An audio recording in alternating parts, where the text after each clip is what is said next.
好，我们是 NAI 500，我们现在正在全球最大的矿业投资论坛。坐在我身边的这位呢是Mr. Peter Cashin， 然后他是来自 Imperial Mining 的。Hi, how are you today? I'm doing well, thank you very much. Okay, so may I ask you a few questions? Sure. So we know that Imperial Mining has a portfolio that mainly has a variety of commodities.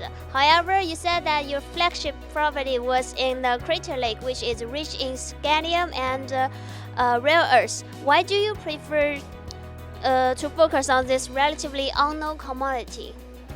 Well, currently there's a large push for critical materials, critical minerals in North America. Scandium, as a general rule, is an alloy agent to strengthen aluminum alloys. It's been vastly underserved. There's not a lot of available resources, and our Crater Lake was found when I was the manager of exploration, or the present CEO of Equestria Minerals in 2014, and we think that it has a significant value proposition for our shareholders as well as industries that consume aluminum. Thank you. So what are the advantages of scandium over the other technology metals? It's a little different. It serves a different market versus it's considered a rare earth, but it's one of those underserved rare earths, and it has a completely different application than where rare earths are used for technologies, magnets, and phosphors and flat screens. Scandium is actually added to aluminum as a strengthener, so it has an industrial application for things like automotive chassis. It's used in the defense industry to replace steel. It's used in the aerospace industry for airplanes, and it's also used as an additive to solid oxide fuel cells. Yes, since you mentioned about the important applications, so are they really in production right now? Yes, as a matter of fact, Airbus International has several patents on scandium aluminum alloy, and they just made an announcement 2 weeks ago that they've now moved the material from the test bench to the production floor for the production of partitions of an A320neo. So it's actually now into production. Oh, okay, thanks. So the biggest producer of scandium in the world are China, Russia, and Ukraine. So is there any production in Canada? There is not, and as a matter of fact, our project is the only primary scandium opportunity in North America and considered one of the largest in the world. Oh, okay, that's cool. So why should investors start paying more attention to scandium and Crater Lake? Because I think that it's one of those evolving metals that has a significant application in reduction of the carbon footprint. We're all very concerned about the effects of greenhouse gases and global warming. We have to start doing things like bringing lightweight materials for applications to lessen the fuel consumption, lessen the emissions of greenhouse gases. In the instance of the chassis of electric vehicles, it'll have the physical effect of allowing for an increase in the range of the batteries and vehicles themselves.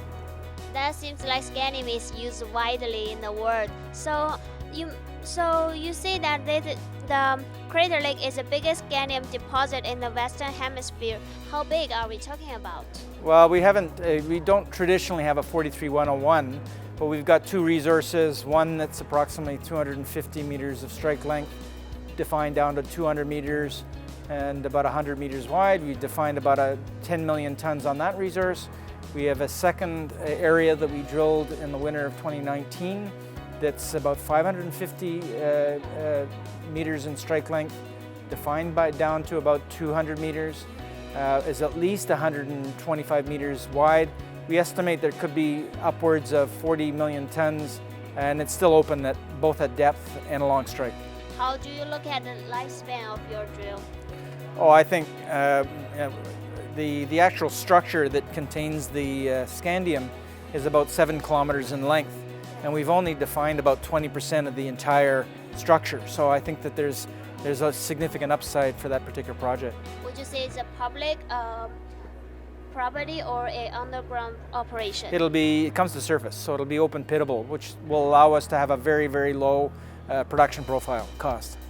Okay, so since scandium is such a rare commodity in Canada, would you have a team that is knowledgeable and experienced to handle the property? Correct. When I was president of Quest Rare Minerals, I had a highly technical team for the production of rare earths, and a lot of the technologies that we learnt on that particular project are transferable to a project such as Crater Lake.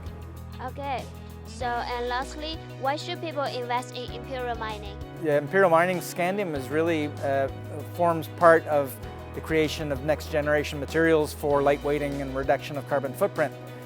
It's going to be required in the new generation airplanes as a lightweighting material. It'll be required in automobiles, which will allow for the reduction of the carbon footprint, either by extension of battery range on electric vehicles or improvement of the fuel efficiency of gasoline engines. It's used in fuel cells, which a lot of the automotive companies view that fuel cells will really be the ultimate platform for electrification of the automobile industry. And of course, it's got very important defense applications. A lot of the platforms that the Defense Department is currently using in the United States are becoming proportionally heavier, and to the point where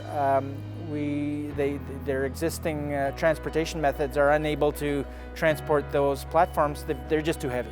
So you have to start lightweighting a lot of the military armor that they currently have. That's right. Thank you very much, Mr. Thank you very much. Fishy. Nice talking to you. Thanks.